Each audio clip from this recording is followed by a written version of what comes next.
We're here today to talk to you about innovative service delivery models, how we recently shifted from a faculty-based service model to a strategic portfolio model to better align with the strategic drivers here at Waipapa Taumataro. So in 2018, the library transitioned away from a faculty subject librarian model to a function-based service delivery model, which is very hard to say 10 times fast. Our team, Research Services, was created to provide research support to postgrads, doctoral candidates, and staff. However, our advisors still had faculty-based identities. So if a question came in from the business school, our designated business faculty advisor would answer it regardless of the topic. Over time, we found that this model was unsustainable knowledge-wise for our advisors. And also we found it difficult to map and align what we were doing with the university's wider strategic priorities. So Taumata Teitei is our university's strategic plan. Taumata Teitei, interpreted from Te Reo Māori, signifies the pursuit of excellence despite uncertainty. It is built around the 5 key pillars, or PO, that you see listed here: education and student experiences, partnerships and engagement, research and innovation, enabling our people and culture, and our enabling environment. Each pillar has specific priorities and initiatives. Our previous faculty-based model did not enable us to effectively deliver on these priorities. Our advisors were siloed, spread too thinly across all topics, and out of touch with our stakeholders' needs and future trajectories. Our new topic-based portfolio model is directly aligned with the priorities and initiatives within the research and innovation pillar, specifically. So here's a little bit of a timeline about how we did this. From the start of 2024, we started planning a shift away from faculty-specific advisors and towards portfolio topics. In April, I'm jumping ahead. In January, February 2024, we put the proposal together. We got approval from upper management and did some consultation with our team in March, and we launched our portfolios in April. We did a 6-month trial of the portfolio model. To help our advisors transition, we ran 4 launch sessions covering the following topics: maturity assessment, and more about this on the next slide; stakeholder mapping, goal setting and portfolio plans; self-assessment and professional development planning. In August 2024, we implemented a series of fortnightly portfolio kōrero sessions to provide a space for our advisors to share and discuss work across portfolio topics. In October 2024, our 6-month pilot period was up, so we got the whole team together to review how everything went and make a plan to move forward. Everyone agreed that the new model was successful, and from this point forward, we have continued operating within our strategic portfolio model.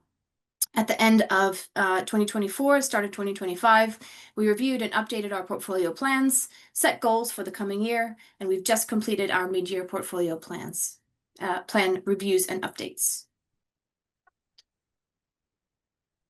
So I mentioned some launch activities that we did. This is an example of one of those. This was the first one that we did with our team, a maturity assessment. We asked everyone to self-assess their knowledge in regards to the new portfolio topics to help them, and us, understand the current state, as well as what areas would be best to focus on and progress in future. We have revisited this activity 2 or 3 times, I think, since the initial launch, and it's been a great way for our advisors to see their growth and progression up the levels, and it's also helped us identify new focus areas to work on. This is our initial portfolio for the initial proposal for the portfolio topics. On the left, you can see our external strategic portfolios, and on the right are our internal admin, more operations type portfolios. The diagram has grown and evolved over time, and it now looks like this. Slightly more complex. Stick with me. So we still have kept the split between the external strategic portfolios on the left and the internal admin portfolios on the right, but we've streamlined and refined the topics over time. There are 2 advisors on each portfolio at a minimum. This helps with contingency planning and risk management. Advisors do the doing. They create online resources, they design and teach workshops, and they provide consults and help desk type support across all topics, across their topics, excuse me. The lead team, that's me, my colleague Emma, and my manager Rachel, we keep the higher strategic drivers in mind, such as the library's strategic objectives, as well as initiatives coming out of our research and innovation office. We do a lot of environmental scanning and outreach with partner divisions to identify future collaboration and support opportunities, which we can then pass along to the relevant portfolios to plan and deliver. We also meet with portfolio groups regularly to review ongoing work, sense check, support, and troubleshoot where necessary. We also now keep track on this diagram so separate away from the workload. We also keep track of which other divisions portfolios are partnering with. So you can see here the purple labels are indicated here. These are all partner divisions external to the library. This is our Planning and Information Office, the Research and Innovation Office, Study Skills Development Team within the library, Center for E-Research, Pro Vice Chancellor Maori, Health New Zealand. So it helps us to keep track of our stakeholders at large. And we also have started tracking our projects up in the right-hand corner to keep track of who is on what and what's coming up next. The lead team, I can tell you, refers to this diagram constantly. It gives us an excellent overview of our complex working environment, and it is always evolving. In this section, Erin's going to provide some of the advisor perspective on how all of this has rolled out, and I'll provide the things that we've seen from the lead team. Kia ora. So one of the biggest things that I think that I've found for myself and a few of the others in our team is that we have a lot more autonomy in the way that we work now. We have a lot of self-directed portfolio work within the scope of the role, as we understand what we're doing now a little bit more. And there's less reliance on our team leaders and our manager to be passing down work to us or prompting us to do work or helping us progress to the next step, because we understand what we need to be doing. We also have a lot more ability to focus in on a topic and move away from this feeling of having too many hats and being spread too thin across too many topics, and having the ability to really develop a subject matter expertise. We also have the chance as well to progress into like more of a leadership space. So we have more confidence in the work that we're doing, and we actually are allowed, we're actually starting to feel enabled to take on lead roles and drive projects forwards within our portfolios. It's been really fantastic to watch everybody grow and find their own direction in their new space, in their new portfolio topics. So in terms of advisor identity, you may have noticed when Erin introduced herself at the beginning of the session, she mentioned her specializations in AI and online resources. This gives others a far better idea of the types of queries Erin can answer, as opposed to saying, I support the School of Business. Second, post after that, in the past, much of our work was very reactive, so responding to short notice bespoke workshop requests, for example. Now our advisors can identify their portfolio priorities in advance and plan ahead for how to achieve these. We can still fulfill short notice requests, but these are no longer our main focus or driver. Something that we're still working on is to ensure that the workloads across the board are appropriate and self-managed. It's a big one for us. We've noticed that the shift to higher impact work has also shifted the tone of our team. Where before we rarely had a set deadline with faculties, now we have more project work and external deadlines to meet because we're collaborating more closely with other divisions. It means our advisors feel higher pressure in their daily work, so we're growing our time management and prioritization skills, while also maintaining a focus on haura and well-being for them as well as us. How about portfolio success, Erin? Yeah, so on the idea of being able to prioritize and understand and manage our workloads, there is a step forward in the fact that we've got these portfolio plans. So the portfolio plans set some somewhat lofty goals, but some actionable tasks to actually achieve them as well. So for the portfolio work itself. So, we set and plan our goals and how to achieve them, but these are also adaptable living documents. So, we just had a review session. Every 6 months, we revisit our goals and our tasks that we set for ourselves to make sure that we're still on track and we're actually, doing appropriate work to achieve those goals. So there's not static, these portfolio plans, but adaptable with a continuous cycle of improvement. The other thing that we have is within the portfolios, we have co-leadership. So Berit mentioned that we have at least 2 advisors on every single portfolio. And this allows for a bit of a collaborative piece where we can work together on things, but also allows us to sort of do a divide and conquer. Say one person's workload is too heavy one week or for the next few months.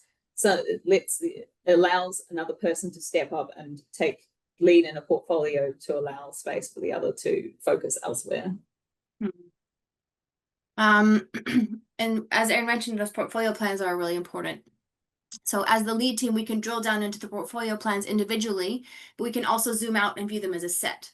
They give us a good overview of what the team is working on for the year, and they help us proactively identify potential crunch times as well as lulls. So in the past, we've had big ups and downs throughout the year. We can also map our portfolio plans to key strategic initiatives, as well as monitor progress, and this helps us report our successes to upper management. Something we are still working on is how to facilitate effective knowledge sharing and transfer between our portfolio co-leads. So that relationship between those co-leads is really important. Our team is split almost 50-50 between experienced career librarians and postdocs. We do sometimes rely on our more experienced staff for legacy knowledge in our research support topics, but we cannot assume this depth of knowledge in our new staff. So we're working on establishing a safe and welcoming culture where our newbies feel safe and supported to ask questions, as well as share their own experiences of academia. And this will help us improve our teaching and resources in response to the current academic environment and keep us current. How about the team success, Erin? So our prioritization and higher impact, this is the point that talks to the idea that our work has kind of shifted. There's less labor put into the like sort of time loss that is BAU, and more into sort of like high impact project work, which delivers like high impact value to researchers and our partner divisions as our users. We also have, as a team success, kind of like this sort of cross portfolio communication. So we don't want to end up siloed, but we do have, you know, the ability to talk about how our portfolios touch on other teams and share knowledge in that way. So like for me, AI is quite an emerging space, you know, AI for research, you know, in scholarly comms particularly, it touches on some of our other portfolios. So, you know, publishing, how is it affecting publishing? How is it affecting systematic reviews and literature discovery? How is it affecting Mara data sovereignty or research otherwise? So being able to talk across portfolios and share that information, that's quite a, you know, sort of in that high level space, quite interesting and new, and it's quite effective. Role clarity has been a huge one for us and task allocation.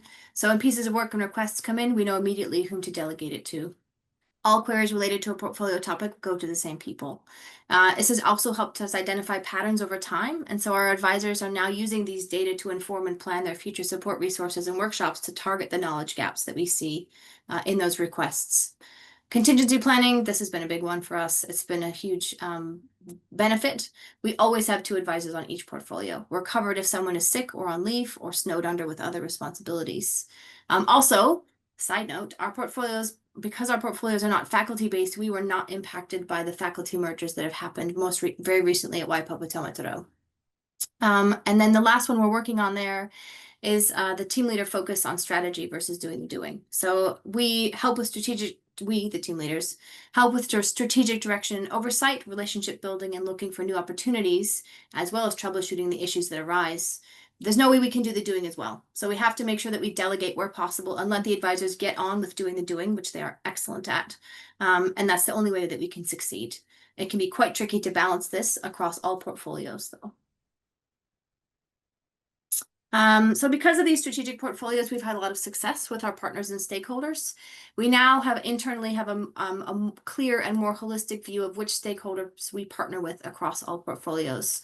We can link the right advisors with the right partners, which is already leading to better long-term relationships with other divisions. Because of our complex working environment, we are still figuring out whether we should batch our communications to other divisions and faculties, or if we want to continue to have these one-on-one or on a more ad hoc basis. Work in progress, that one. So what are our next steps? The sole remaining faculty-specific task that we maintain in our team is finding information queries in literature review support requests. What is this going to look like moving forward? We have not found a tidy solution to this yet, but we have tossed around a couple of ideas. We haven't settled on one yet. We may do something like create a finding information portfolio. Or perhaps we'll partner with another faculty-focused team in the library that does related work, databases, for example. Our portfolio diagram continues to evolve and change. Some portfolios have come off, others have come on. AI, for example, we know is only going to get bigger. So do we need to allocate more staff to this portfolio in future? If so, how will this affect the staffing levels of other portfolios? Got to maintain that balance somehow. And while we have removed the STEM and cable silos in our team, we have to be careful that new portfolios don't turn into silos and spring up in their place. Erin's going to tell you just a little bit about a project that she's leading with one of her portfolios, and then we'll open for questions. So with the ability of our portfolios to enable us to see all these incoming queries from our users or our customers, we're sort of seeing trends and gaps that are missing from our information that's missing from our online resources. So as a whole team, we're going through a project to refresh our online resources to make sure that they're fit for purpose and appropriate for our user base. This is another example of one of those places where we're stepping up into leadership, because this, while it is sponsored by Berit as the team leader, it is actually advisor driven. So it's actually this project's being rolled out by the online resources portfolio itself. So, in the future, our resources are going to look much better and shinier from this project. And they'll fill the gaps as well that we've identified. Yeah.